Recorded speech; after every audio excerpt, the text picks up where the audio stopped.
The story starts with the Fringe division of the FBI, focused on exploring mysterious happenings linked to a parallel world.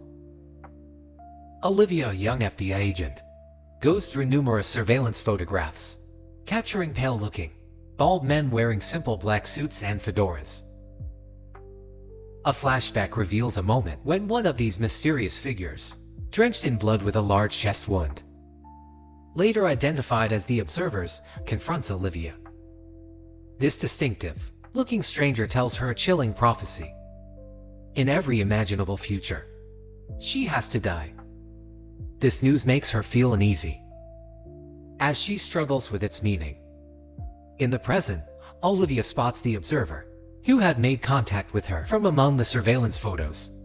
However, Phil Royals, a senior FBI agent, who has also been inspecting the images, notes how similar they all appear. Interestingly, analysis of the scant blood samples shows that the DNA doesn't match anyone in records. Instead, it reveals the presence of antibodies to the Spanish flu, a sickness that hasn't existed since about 1919. This goes on to suggest that the mysterious observer is at least 90 years old. Royals attempts to assign guards to Olivia, suspecting that the mysterious man poses a threat to her. On the other hand, she said the meeting was just a warning about her approaching demise and does not pose any immediate danger. The story then shifts to a young teenage girl drawing the landscape of the city when she's suddenly gripped by a sharp pain in her head. Then she flips to a new page and starts drawing a man, accompanied by his friend, walking across the street. When finished, she tears it out and pursues the man to present her artwork. When they view the sketch, they both deem it twisted and dismiss it as the work of a troubled teen with a negative view of the world. As they walk away, they pass a construction site where a tragedy occurs. An I-beam falls from a crane and fatally impales the man. The woman screams in horror, as the sketch accurately depicts the gruesome accident. In the meantime, we find Walter, a scientist who advises the FBI, along with his son Peter, who also advises the FBI, working in their lab when Olivia comes to visit. She receives a call from her colleague, Lincoln, about the construction site accident. He also informs her that the victim received a peculiar drawing just moments before his death, a sketch that eerily predicted his fate. When Olivia speculates that it could be the work of an observer, she soon learns that the eyewitness described the culprit as a teenage girl. Elsewhere, we encounter the teenage girl, now identified as Emily, returning home to her family. While talking to her dad, she apologizes for the family having to move around frequently because of her actions, but her father gently reassures her. Meanwhile, at Fringe headquarters, Royals expresses concern for Olivia after finding out about her very frequent trips to the health services. In the past month, she admits she's been experiencing migraines, so he drops the matter. Royals then brings up the mysterious observers and urges her not to take unnecessary risks until they have more information. However, Olivia believes that it's only fated, that she was told she has to die the other day, and now she's investigating a case about a girl who can predict the future. Just then, Lincoln brings the news that they have managed to identify the girl from a nearby surveillance camera, and they both leave to search for the girl. Simultaneously, we find her on a bus on her way back home. Emily starts to feel a pain in her head once more. She then looks around and sees a man, before she frantically begins to draw. After finishing the sketch, she turns around to give it to the man, but then realizes he's already gotten off the bus. In a hurry, she rushes out of the bus and tries to find him, but loses his trail in the meantime. Olivia and Lincoln manage to find Emily's home and pay the family a visit. When they ask her father, Jim, he lies about not knowing who the girl is. They leave the residence but eventually run into Emily right outside the building. Olivia and Lincoln reassure her that she's not in trouble and ask her some questions about the sketch. She reveals that she can just sense when someone near her is about to die, and she sees some sort of vision that reveals the accident. Before she could answer any further, Jim arrives and insists they cease any further questioning. All of a sudden, Emily hesitates to answer as well. Jim then admits that he doesn't want the past to repeat itself, and shares how his daughter was experimented on by Massive Dynamic due to her unique ability. It turns out that the last time they tried to help researchers with Emily's abilities only resulted in Massive Dynamic hounding them wherever they went. It initially started with people approaching them to question Emily about her ability, but always ended with them taking her away to use her as a test subject for their experiments. This sort of harassment had got to the point where they had to move from city to city to avoid Massive Dynamic from hunting them down again. It comes to light that this company is run by none other than Olivia's adoptive mother, Nina herself in the end. She gives Jim her card in case he has a change of heart. Following these events, Olivia decides to confront her mother at Massive Dynamic regarding the experiments conducted on children. Nina reluctantly admits to the existence of such experiments and acknowledges that they had approached Emily's family with an offer to monitor and research her abilities, although they declined. This revelation leaves Olivia speechless, especially since she herself was subjected to experimentation as a child as part of a drug trial named cortexiphen. As such, she criticizes these actions as abuse, and able to understand why her mother would even consider subjecting a child to such treatment. Just as the two are arguing about this matter, Olivia gets a call from Emily requesting a meeting. Afterward, Olivia takes off to meet Emily and finds her on a bench overlooking a peaceful lake. She then reveals a drawing she drew on the bus that depicts a future event involving one of the men who was on the bus with her.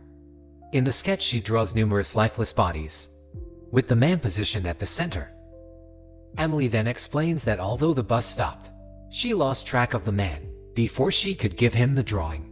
Later, Olivia takes Emily to Walter's lab, where the scientist equips her with sensors to monitor her brainwave activity. It comes to light that Emily is drawing more blood and oxygen to her brain than normal people. Then recounts that her first vision occurred at age 11, leading to visits to doctors and tests. Upon further inspection, Walter shares his hypothesis that some traumatic events in the future can ripple backward in time, like vibrations. Some individuals may sense these ripples and foresee events, and perhaps Emily's brain is more attuned to such vibrations. In the end, she admits that she can't control the visions or alter the outcomes, but shares them to give people a chance to say goodbye to someone they love eventually. The man from the bus is recognized as Albert Duncan, and FBI agent Astrid sets out to uncover his address. Meanwhile, Jim arrives at the lab after being informed by Olivia to ease his concerns with his consent. Walter proceeds to hypnotize Emily in an attempt to extract further details from the vision she had. After finding Duncan's address, Olivia and Lincoln head to his apartment but find it deserted in the meantime. Emily is hypnotized under Walter's guidance and is transported back to the moment on the bus when she initially saw Duncan. She's then directed to trail him, but eventually witnesses an explosion with lifeless bodies around. Eventually, she catches sight of Duncan buried in the rubble with a remote detonator and a Latin phrase on the debris. Peter then shares that he had encountered the same Latin phrase at the courthouse, leading to the realization that the explosion will occur at or near a courthouse. Besides this, the agents also discover that Duncan had recently lost a custody battle of his children, so they deduce that his target is a courthouse, and he intends to blow it up. Shortly after, the police swarm around the courthouse as a precautionary measure and evacuate the building. Likewise, the bomb squad combs through the parking levels and successfully locates the explosive device. Simultaneously, Jim notices a black van across the street and immediately assumes that someone is targeting his daughter, but she disagrees. While he urges the family to start packing, Emily instead begins to sketch. In her drawing, a man sits on the bench by the lake, where she and Olivia first met. Back at the courthouse, Peter requests everyone to tune their radios to the frequency at which the bomb is set to receive signals. At the same time, Duncan finally locates the judge and threatens to make him suffer. When he activates the explosive, nothing happens due to the jamming of the signal. The officers arrest Duncan, who reveals that he's wearing a vest rigged with explosives as tension rises. Olivia urges him to recognize that the future isn't predetermined. She then reminds that he holds the power to shape the lives of those around him, and urges him to consider the innocent bystanders. Moved by her words, Duncan eventually gives in, and the police arrest him for good. Following this, Olivia reaches out to Emily and leaves her a message that her father overhears. He then rushes to inform his daughter that one of her visions hasn't materialized, but doesn't find her in a room. This leads him to believe that Emily may have been taken by the people in the van, but a search by the police reveals that it's unrelated to her disappearance. On the other hand, Olivia has an idea of Emily's whereabouts and heads to the lake along with Lincoln. At the lake, the agents find Emily shivering with a cold and call for an ambulance.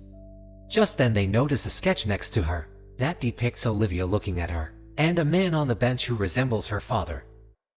To lift up her spirits, she reassures Emily that they managed to avert one of her visions. Soon after, Jim arrives and sees the sketch as he takes a seat beside his daughter. Emily then reveals that she has sensed her fate for some time and consoles her father as he breaks down in tears. She continues to say that everyone has a purpose and believes she has fulfilled hers by saving those people with her father by her side. Emily peacefully passes away. Afterward, Peter reveals that the tragic cause of Emily's demise was her extraordinary ability being too heavy for her delicate brain. This led to an electrical overload that triggered a fatal stroke. He explains that there would have been no way to prevent it due to the sheer magnitude of the strain on her brain. Just then he notices a picture of an observer, leading Olivia to ask him for more information. Peter goes on to explain that the observers transcend time periods and are woven into every moment of history. He then clarifies that they don't merely predict the future, rather they have experienced it firsthand. However, Olivia still keeps her encounter with an observer a secret later that night. Nina visits Olivia to make sure she's coping. After their confrontation at Massive Dynamic regarding Emily, she also apologizes for her earlier behavior and acknowledges the challenges that Olivia has faced.